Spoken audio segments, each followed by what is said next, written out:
A man stands on a wooden dock in the port city of Joppa, and he is doing something strange. He is paying for a ticket. Not fleeing in a panic, not running in the dark. He is calmly, deliberately, purchasing passage on a ship heading west. As far west as a ship in that century could go. He has heard a voice, clear, specific, unmistakable, telling him to go east. And he has just spent his own money to go the opposite direction. We'll come back to that ship. But first, you need to understand something about every person in this video. Every single one of them heard God's voice. Not a feeling, not a hunch, not a vague sense that something was off.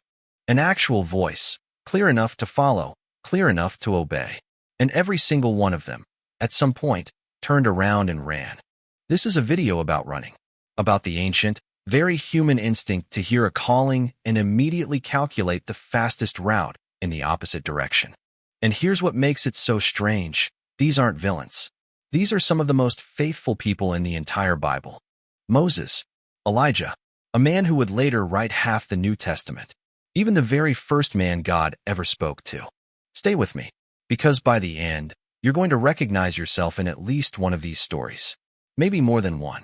Let's start at the beginning.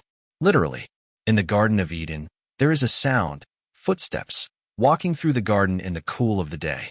This was not new. God walked with Adam. This was the rhythm of their relationship, a daily meeting, a presence Adam knew the way you know a parent's voice through a wall. But on this day, when Adam hears those footsteps, he does not walk toward them. He hides. Genesis tells us Adam and his wife hid themselves among the trees of the garden. Think about the absurdity of that for a second. Hiding from God. In a garden God made. Using trees God planted. There is nowhere to go, and Adam knows it. And still he runs anyway, because that's what shame does. It doesn't think clearly. It just moves. And then comes the question. For words in English, and they are some of the most important words in the entire Bible. Where are you? Now, God is not asking for information. God is not confused about Adam's location. This is not a hide-and-seek game where the seeker genuinely doesn't know. This question is an invitation. It is God saying, I know exactly where you are. The question is whether you do. Here's what most people miss about this moment. This is the first conversation after the fall, and God doesn't open with judgment. He opens with a search. He goes looking for the one who ran. Hold that thought, because you're going to see this pattern again, and again, and again. Now let's go back to that ship in Joppa. Because the man buying that ticket has a name, and his story is, without question, the most famous running story in the entire Bible. His name is Jonah. God's instruction to Jonah was about as clear as instructions get. Go to Nineveh, a massive Assyrian city, brutal, violent, an enemy of Israel, and tell them their wickedness has reached heaven. Go east. Go toward the city that terrifies you. And Jonah's response is recorded in a single Hebrew word, barak. It means to flee, but not in panic. Barak carries the sense of a deliberate, planned escape. This is the word used for someone running from danger, running from a master, running from a battlefield. It is not a stumble. It is a decision. So Jonah goes down to Joppa. He finds a ship. The ship is headed to Tarshish. And if you know your ancient geography, Tarshish wasn't just somewhere else. Tarshish was likely a Phoenician trading port near the southern coast of Spain, near modern Cadiz. The historian Josephus, writing centuries later, placed Tarshish at the far western edge of the world the Mediterranean sailors knew. Nineveh was east. Tarshish was as far west as a human being could physically travel by ship in that century. Jonah didn't drift away from God's call.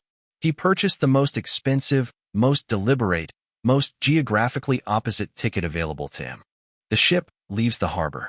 And for a moment, it looks like Jonah's plan is working. But it gets stranger. A storm hits, and not an ordinary storm. The text says the sea threatened to break the ship apart. The sailors, hardened men who had seen storms before, are terrified. They're throwing cargo overboard. They're praying to every god they know. And down in the hold of the ship, while all of this chaos is happening above him, Jonah is asleep. Think about that image for a second. The whole world above him is falling apart, and the man running from God is asleep in the bottom of the boat. There's something almost peaceful about it, except it isn't peace. It's avoidance so deep it's become unconsciousness. The captain wakes him. They cast lots. The lot falls on Jonah. And Jonah does something you don't expect from a man who just spent his savings running in the opposite direction. He tells them the truth. All of it. I am fleeing from the presence of the Lord. And then he tells them to throw him into the sea. You'd think this is where the story ends. A man runs, gets caught, and pays the price.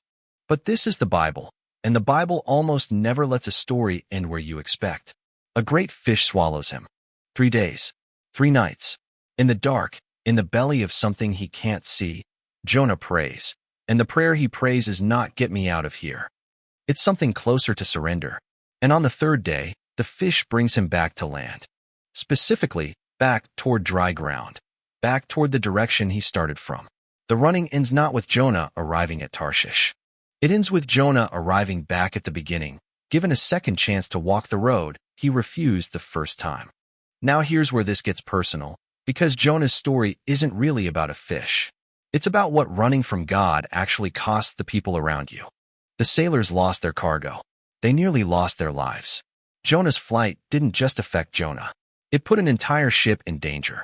And that's worth sitting with for a second, because most of us think of running from God as a private decision. A quiet inner choice nobody else feels. But Jonah's story says otherwise.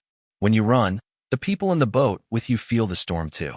There's one more thing about Jonah's story worth noticing, and it's easy to miss because the book ends so abruptly. Jonah does eventually go to Nineveh. He does deliver the message. The city repents. And Jonah, get this, Jonah is angry about it. He sits outside the city, under a small shelter, and tells God he wishes he were dead, because he knew this would happen. He knew God would show mercy, and some part of him didn't want that mercy extended to people he hated. Which means the most famous running from God story in the Bible doesn't actually end with running. It ends with a man sitting in the dirt, arguing with God about grace. Now let's go back even further. Because before Jonah ever boarded that ship, there was another man who ran. And his flight lasted not 3 days, but 40 years. His name is Moses. Moses' running starts with blood on his hands. He was raised in the palace of Pharaoh, Egyptian by upbringing, Hebrew by birth, caught between 2 worlds his entire childhood. And one day, as an adult, he sees an Egyptian beating a Hebrew slave. Something snaps. Moses kills the Egyptian. And then, when word gets out, Moses does what every person in this video eventually does. He runs. He runs east, across the desert, into a land called Midian. No palace, no title, no purpose. He becomes a shepherd, a job that, in Egyptian culture, was considered beneath contempt. The man who grew up with servants is now alone in a wilderness with sheep. And here's what most people miss about this part of Moses' story. He doesn't run for a weekend. He doesn't run for a season. Moses runs for 40 years. 40 years of silence. 40 years of sheep and sand, and a life that looks nothing like what he was raised for. If you had asked Moses at year 20 whether God had a plan for his life, he probably would have told you no. The plan had clearly failed. He had run, and God had let him keep running for 4 decades. And then, a bush catches fire, and it doesn't burn up. This is the moment everyone remembers. The burning bush. The voice. I have seen the affliction of my people, and I have heard their cry, and I have come down to deliver them. But here's the part people skip past too quickly. God doesn't say, and now I need you to go get the credit. God says, I am sending you. And Moses' response, after 40 years of running, after 40 years of silence, after a literal supernatural fire speaking to him, is to argue. Who am I that I should go? What if they don't believe me? I am slow of speech.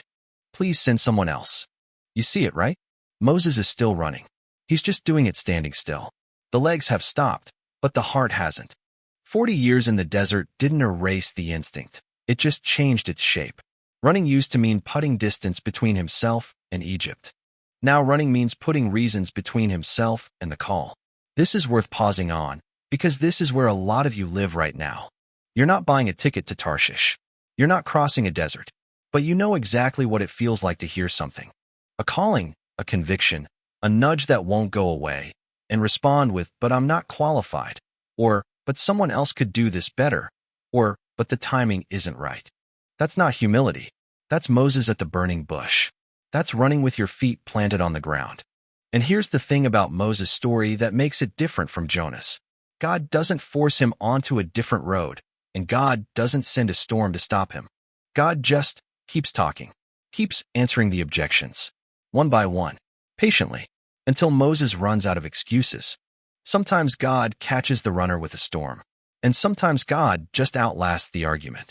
Now, there's a pattern starting to form here, and it's worth naming directly because it's going to show up again before this video ends. Every person who runs from God runs from something. Adam ran from shame. Jonah ran from a city he hated. Moses ran from a past he couldn't undo. But notice, none of them are running from God because they don't believe God is real. They're running because they believe God is real, and that's exactly the problem. If God weren't real, there'd be nothing to run from. The running itself is a kind of evidence. And this brings us to something worth sitting with for a moment, because this pattern doesn't just live in ancient deserts and storm-tossed ships. It lives in ordinary weeks, in ordinary lives, right now. Think about the last time you avoided something, not a person, but a moment. The quiet at the end of the day when you could pray, but you turn on something louder instead. The conversation you know you need to have, but you keep finding reasons to put it off one more day. The Sunday morning where staying home feels easier than facing whatever you might feel if you actually sat still in a room full of people who know your name. None of that looks like a ship to Tarshish, but it's the same engine. It's the same Barak. A deliberate, quiet, very modern way of buying a ticket in the opposite direction.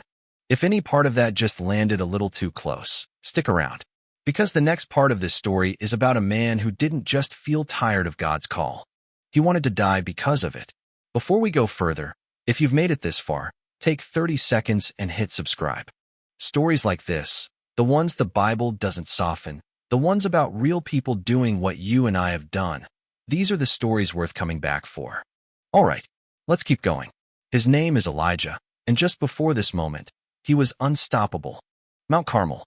You probably know the scene even if you don't know the name. Elijah stands alone against 450 prophets of a false god, calls down fire from heaven in front of the entire nation, and wins. Completely. Decisively. The kind of victory that should end a story, not start a new chapter of running. But Queen Jezebel hears about it, and she sends Elijah a message. She's going to kill him. By this time tomorrow. And the prophet who just called down fire from the sky, the man who, an hour earlier, looked unbreakable, runs. He runs into the wilderness. He runs until he physically cannot run anymore, and then he sits down under a broom tree. And he prays, but not the kind of prayer you'd expect from a man of God. He prays for God to let him die. It is enough, he says. Take my life. There's a Hebrew word that describes Elijah's state in this moment. Chathath. It means shattered, broken down, crushed with terror to the point where you can't function. This is not a man having a bad day. This is a man who, hours after the greatest victory of his life, is completely undone. And here's the part nobody tells you about this story. God doesn't show up with a rebuke. God doesn't show up with a lecture about how Elijah just saw fire fall from heaven and should know better than to be afraid of one queen. God shows up with food. An angel brings him bread and water, twice, and lets him sleep. Then, and only then, does God ask the question, "What are you doing here, Elijah?" Sound familiar? It's the same question God asked Adam in the garden. Where are you? What are you doing here? Not a question for information. A question that opens a door for the runner to actually say what's going on inside. And Elijah's answer is honest, almost embarrassingly honest. I'm the only one left. Everyone else has given up. I'm alone, and I'm done. Now, here's where this story takes a turn that changes everything you might expect about how God deals with people who run. God tells Elijah to go stand on the mountain. And then comes wind, powerful enough to break rocks apart. God is not in the wind. Then an earthquake. God is not in the earthquake. Then fire. God is not in the fire. And then a sound. The text calls it a still, small voice. Some translations say a sound of thin silence. And that's where God is. Think about what that means for a man who just ran from a threat, who is shattered, who told God he wants to die. God doesn't meet him in the spectacular. God meets him in the quiet, in the same kind of stillness Elijah was running toward when he collapsed under that tree. Except now the stillness has a voice in it. Here's what most people miss about this entire episode. Elijah ran from Jezebel, but what he actually needed wasn't rescue from a queen. He needed someone to ask him how he was doing, feed him, let him sleep, and then speak to him in a whisper instead of a shout. Sometimes the running isn't really about the thing we say we're running from. Sometimes it's exhaustion wearing the costume of fear. And God's response to that kind of running isn't a storm, and it isn't an argument. It's bread. It's rest. And then, eventually, it's a whisper. Now, there's one more kind of running we haven't talked about yet, and it might be the saddest one in this entire video. Because there's no chase, no fish, no fire, no angel with bread. Just a man who hears the most important invitation of his life and quietly walks away. A rich young man runs up to Jesus, and that detail matters. He runs toward Jesus first. He kneels. He asks the question that every person in this video, in some form, has been asking too. What must I do? Jesus tells him to keep the commandments, and the man says he already has. And then Jesus does something the text says he did out of love. He looks at the man, and he names the one thing standing between this man and everything he's asking for. Sell what you have, give it to the poor. Then come, follow me. And the man's face falls. The Bible says he went away sorrowful, because he had great possessions. No storm, no fish, no angel, no burning bush. Just a door, opened wide, and a man who looks through it, sees exactly what it would cost, and turns around and walks back into his old life. This might be the most common kind of running there is, and the easiest to miss, because it doesn't look like running at all. It looks like sadness. It looks like, not right now. It looks like a man walking calmly down a road, no one chasing him. Nothing dramatic happening, just a quiet decision to keep what he has instead of receiving what he was offered. Now watch what happens next, because we're about to meet someone whose running takes the opposite shape entirely. Someone who doesn't walk away from God quietly. Someone who runs into violence, convinced the whole time that he's running for God. His name is Saul of Tarsus. Saul isn't avoiding God. Saul is certain he's serving God by arresting, imprisoning, and approving the execution of the very people God sent. He's on the road to Damascus with letters of authority, hunting down followers of Jesus, when a light brighter than the midday sun knocks him to the ground. And a voice says, "Saul, Saul, why are you persecuting me?" Saul asks who's speaking, and the answer comes back, "I am Jesus, whom you are persecuting." Later, telling this story to King Agrippa, Paul, Saul's name after this, adds one detail that the gospel writers don't usually include in this kind of moment. Jesus says it was hard for Saul to keep kicking against the goads. A goad was a sharp stick used to direct oxen. An ox that kicks against it doesn't hurt the goad. It just hurts itself, over and over, while still going nowhere. Here's what that means. Saul wasn't running from a calling he'd never heard. He was running from one he'd been resisting his entire life, kicking against it, over and over, while telling himself the kicking was righteousness. And on that road, blinded by light, Saul falls to the ground. For 3 days, he doesn't eat. He doesn't drink. He sits in darkness, the same 3 days Jonah spent in the dark belly of the fish. Except this time the darkness is the beginning of sight, not the end of running. The Greek word for what happens to Saul is metanoia. You've probably heard it translated repentance, but that translation is too small. Metanoia literally means a change of mind, so complete it changes the direction you're facing. It is the precise opposite of barak. Barak is fleeing. Metanoia is turning, all the way around, and walking back. Saul becomes Paul. The man who once ran toward violence in God's name becomes the man history credits with planting churches across the entire Roman world. Ephesus, Corinth, Philippi, Rome itself. The historian Eusebius, writing in the 4th century, traced the spread of the early church largely along the roads Paul walked after that day on the Damascus Road. The same legs that ran toward persecution became the legs that carried the message Saul once tried to destroy. And now, finally, we go back to that ship in Joppa. Remember the man who paid for a ticket to the farthest point west the ancient world knew? Because God told him to go east? You know his name now, Jonah. But here's the part that ties everything together. Jonah's flight and Saul's flight look like opposites. One ran away from the call, one ran headlong into violence while ignoring it, but they end the same way. Both men end up in darkness for 3 days. Both men come out the other side completely changed. Both men become the very thing they were running from becoming.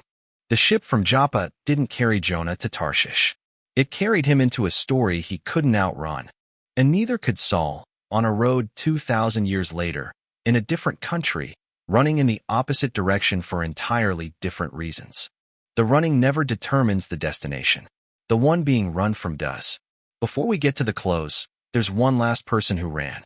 And his story might be the most comforting one in this entire video, because his running happened after he already knew Jesus. After 3 years of walking with him. After everything. Before this last story, if this video has meant something to you, drop a comment with the name of the person from this list you relate to most. Adam, Jonah, Moses, Elijah, the rich young ruler, Saul. It helps this channel reach more people who need to hear it. Now, the last one. His name is Peter, and his running happens in a courtyard. On the worst night of his life. Hours earlier, Peter told Jesus he would never leave him, never deny him. He meant it. You can hear the certainty in his voice. And then Jesus is arrested, and Peter follows at a distance into the courtyard of the high priest. And someone asks him a simple question. Aren't you one of his followers? And Peter says no. It happens again. No. And a third time. And this time Peter doesn't just deny it. He curses. He swears he doesn't know the man. And in that exact moment, a rooster crows, and Peter remembers what Jesus told him would happen. And the text says he goes out and weeps bitterly. This is running too. Not with feet. With words. Peter ran from Jesus 3 times in the space of an hour, in a courtyard, surrounded by firelight, while the man he was denying stood close enough to hear every word. And after the resurrection, after everything, what does Peter do? He goes back to fishing. Think about that. The tomb is empty. Jesus is alive. And Peter's response is to go back to the life he had before any of this started. Back to the boat. Back to the nets. Back to what he knew before a voice on a beach once said, "Follow me." It's the quietest kind of running in this whole video. No drama. No declaration. Just a man returning to his old life. Because he doesn't know what else to do with the life he failed at. And Jesus meets him there. On a beach, at dawn. With a fire already burning. The same kind of fire that was burning in the courtyard the night Peter denied him 3 times. And Jesus asks Peter a question. 3 times. Do you love me? 3 denials. 3 questions.